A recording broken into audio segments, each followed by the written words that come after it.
excited na ako.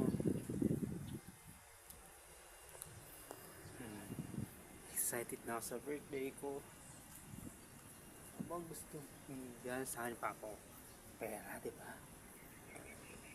Hindi kagamitan. Bukod sa handa sa akin ng family ko. Bibigyan ako ng pera sa birthday ko. Gusto ko maging masaya yung birthday ko. For another chance. Masaya na ako.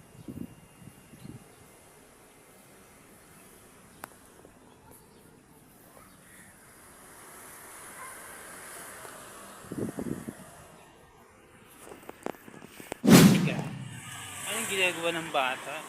Naglaro ng pogs. Naglaro siya ng pogs.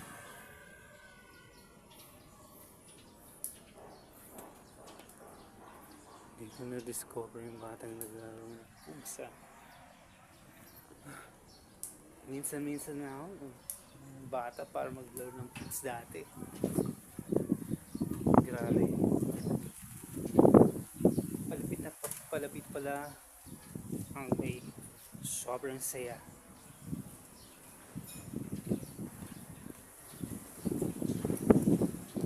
Mahangin dito. Kahit mainit, mahangin.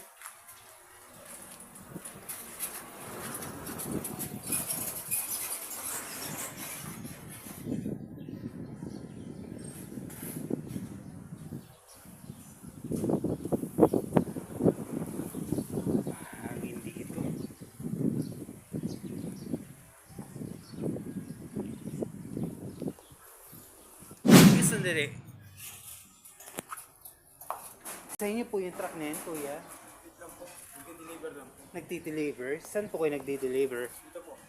Okay. Ano? STO Express yung ganyan nyo? Kaano nyo po yung ginagamit?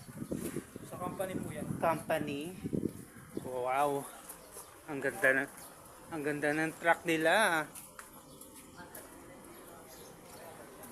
Ang delivery. Auto delivery.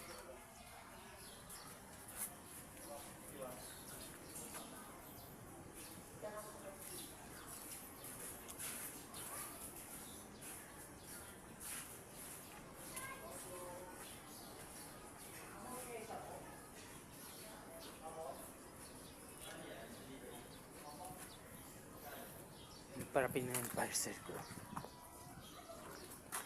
Mamaya.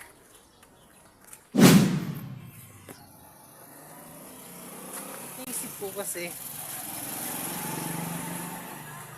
kapag nandito ako, lagi ako nakakita ng ganitong puno. Pati best friend ko si Joaquin, taga Maynila, nakakita na rin ng puno.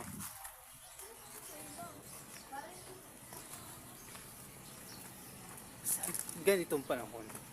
Sandali, siguro abandonado itong bahay na to Wala nang nakatira. Siguro wala nakatira dyan.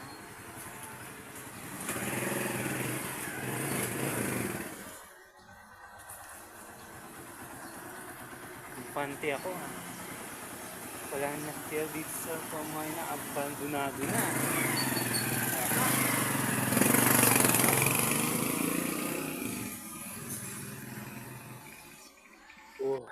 Kakatapos ko lang gawin yung finished product ko ng gabi.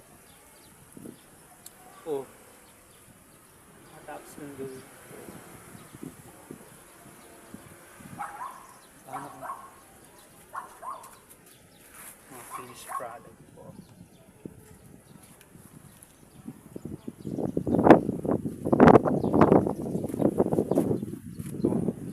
Malaking kikitain ko. Pagkakitaan ko.